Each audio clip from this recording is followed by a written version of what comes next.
Assalamualaikum warahmatullahi wabarakatuh. Nama saya Kamal Muhammad Yatriani. Di sini saya akan menjelaskan bagian apa yang dimaksud dengan sekretori, mekanisme sekretori, dan klasifikasi sekretori tumbuhan. Jadi mari kita mulai. Sebelum kita mengetahui apa yang dimaksud dengan sekretori tumbuhan, kita harus mengetahui apa yang dimaksud dengan sekretori tersebut.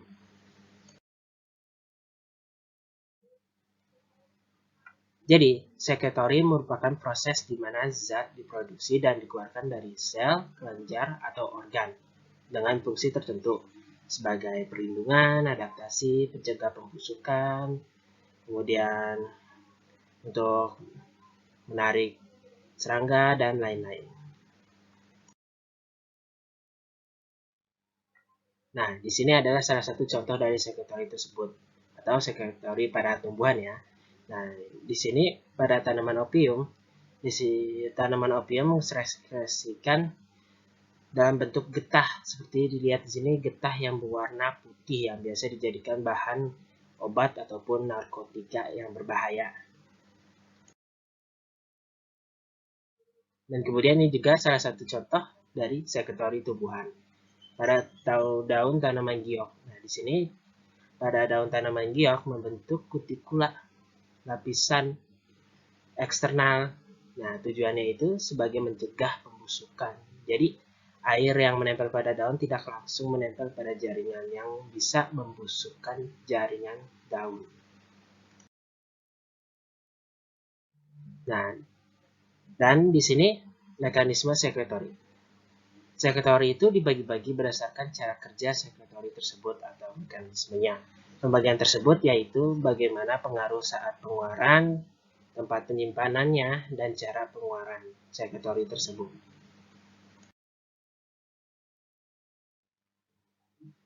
Nah, yang pertama kita akan membahas pembagian sekretori berdasarkan pengaruh pengeluaran. Di sini ada 3 jenis, yaitu kelenjar apokrin, kelenjar merokin, dan terakhir kelenjar holokrin. Nah, kelenjar apokrin. Kelenjar apokrin adalah jenis kelenjar eksokrin di mana produk sekretorinya dilepaskan bersama dengan beberapa bagian sel yang mensekresinya. Jadi, saat mengeluarkan sekresi, sebagian sel yang mensekresikan zat tersebut terbawa bagiannya biasanya membran sel. Nah, salah satu contoh dari kelenjar apokrin itu pada kelenjar keringat di tangan. Kemudian kelenjar merokrin. Kelenjar merokrin merupakan jenis kelenjar eksokrin di mana produk sekretornya dilepaskan tanpa mengakibatkan kerusakan pada sel. Jadi berbeda dengan kelenjar apokrin, di sini kelenjar merokrin saat mengeluarkan sekretornya tidak membawa bagian sel. Nah, contohnya itu kelenjar ludah pada rongga mulut. Kemudian kelenjar holokrin. Kelenjar holokrin adalah kelenjar yang mengeluarkan sekret yang terdiri dari sel-sel yang hancur dan produk sekretorinya. Jadi saat mengeluarkan sekretori, sel yang mengeluarkan sekretori tersebut akan hancur atau lisis. Nah, contohnya itu pada jerawat atau kelenjar minyak pada kulit.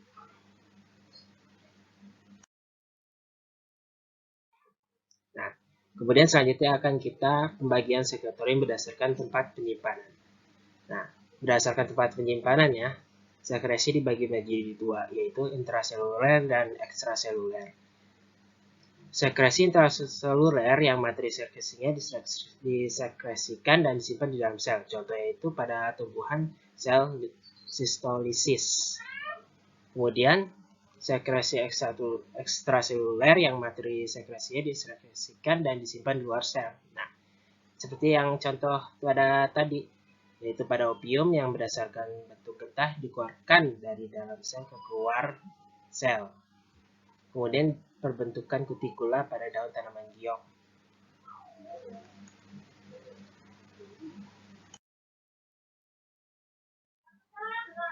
Kemudian pembagian sekretori berdasarkan cara pengeluarannya. Nah, kelenjar eksokrin adalah kelenjar yang mengeluarkan produk sekresi melewati saluran. Jadi saat mengeluarkan sekretornya, mereka melewati saluran dan tidak langsung ke jaringan. Nah, contohnya itu adalah keringat, kelenjar keringat pada tangan. Kemudian kelenjar endokrin. Kelenjar endokrin adalah kelenjar yang mengeluarkan produk sekresi secara langsung. Jadi saat mengeluarkan sekresinya langsung ke jaringan tanpa melewati saluran. Nah, contohnya itu kelenjar pituitari, ovarium, testis, kelenjar tiroid, dan kelenjar adrenalin.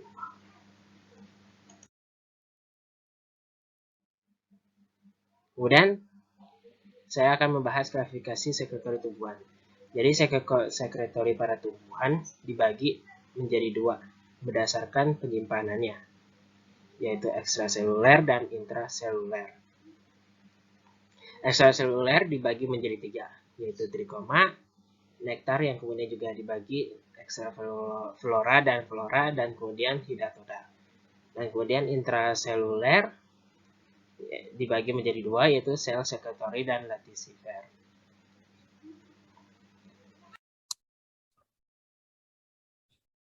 Assalamualaikum warahmatullahi wabarakatuh. Saya Farda Akila Alaya dari kelas Biologi A 2020 dengan NIM 13086-237.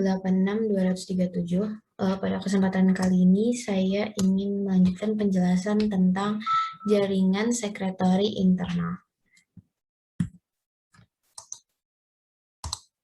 Nah, yang pertama-tama itu saya ingin menjelaskan tentang jaringan sekresi internal itu sendiri. Jaringan sekresi internal itu juga biasanya disebut dengan kelenjar internal atau kelenjar sekresi dalam. Hal ini karena senyawa yang dihasilkan itu tidak keluar dari tubuh tumbuhan, jadi dia tetap berada di dalam tubuh tumbuhan itu sendiri. Nah, bentuk dan susunannya itu bermacam-macam, jadi mulai dari ada yang satu sel, dua sel, yang sederhana, sampai sel itu membentuk jaringan tersendiri yang kompleks.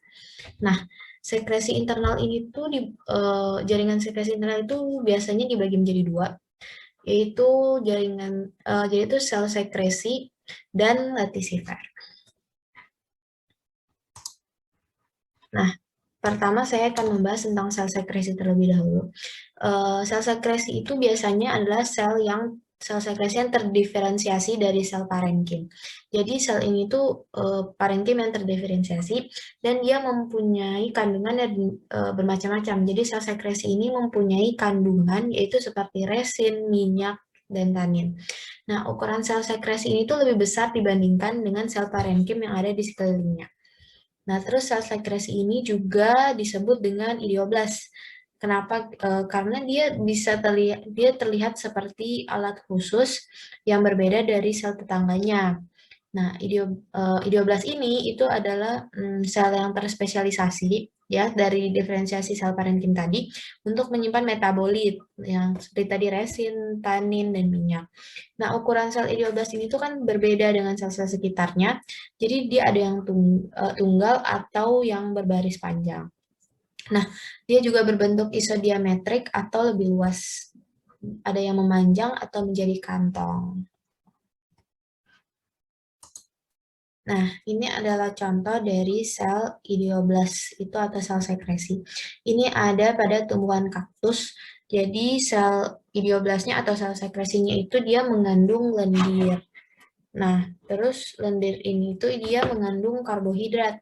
Karbohidrat ini itu berguna, karbohidrat di dalam lendir ini tuh berguna untuk mengangkat air supaya tidak terjadi penguapan yang berlebihan.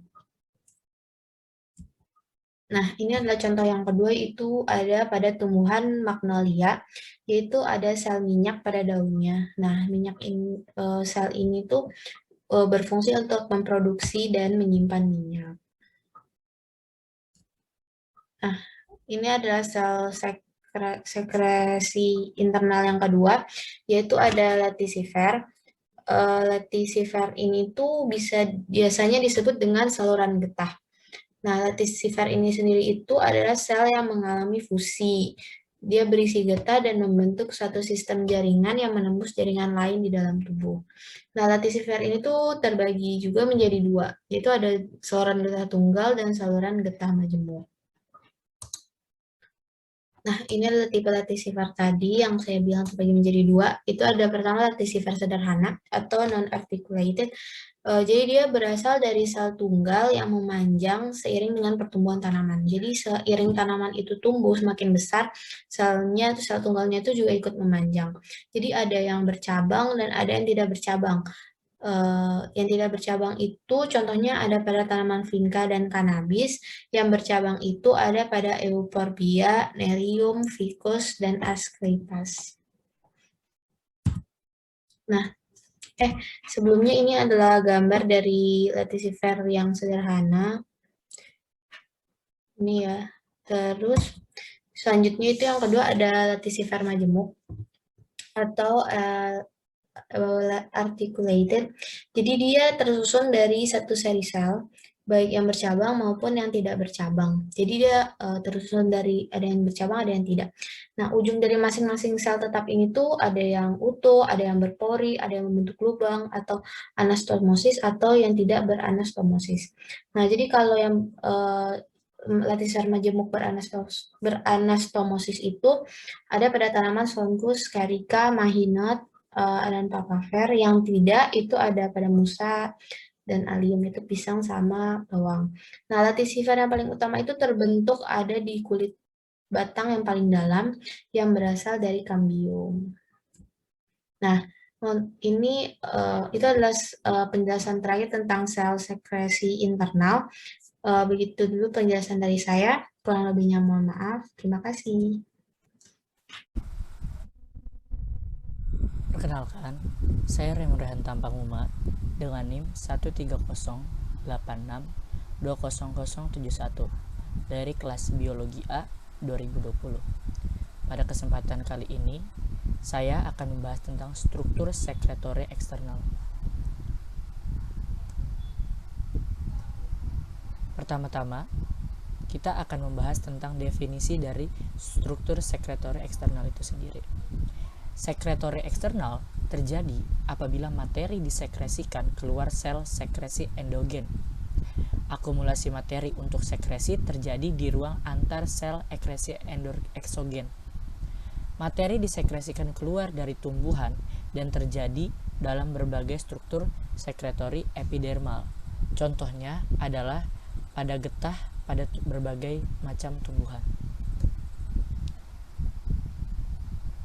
Sel sekretory sendiri memiliki beberapa jenis.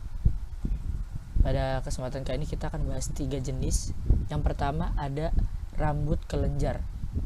Rambut kelenjar mempunyai kepala yang mengeluarkan sekresi dan terdiri atas satu atau banyak sel. Sedangkan tangkai terdiri dari sel-sel yang bukan kelenjar. Rambut kelenjar dapat mengeluarkan sekresi yang berupa ada minyak seperti yang bisa kita dapatkan pada menta dan juga lendir. Misalnya pada tumbuhan insektivor. Tumbuhan ini berupa lendir mukopolisakarida yang berfungsi untuk menjerat serangga. Lalu yang kedua ada nektaria atau kelenjar madu. Nektar adalah cairan yang mengandung gula, terdapat pada bunga dan pada bagian vegetatif atau ekstrafloral. Nektaria florae terdapat pada daun kelopak, daun mahkota bunga, pada benang sari, pada oparium, atau pada dasar bunga. Sedangkan nektaria ekstrafloral terdapat pada batang, daun, stipula, atau tangkai bunga. Sel sekretory pada nektaria mempunyai sitoplasma yang padat dan vakuolanya kecil. Biasanya sering mengandung tanin. Lalu yang terakhir, yang ketiga adalah hidatoda. Hidatoda merupakan struktur pelengkap pada daun yang berfungsi mengeluarkan air dari dalam ke permukaan daun. Proses ini yang dinamakan sebagai gutasi. Hidatoda merupakan modifikasi dari bagian-bagian daun, terletak pada helaian daun atau pada ujungnya, di mana air dari silem ditinggalkan untuk mencapai permukaan daun. Sekian presentasi dari saya. Terima kasih untuk waktunya.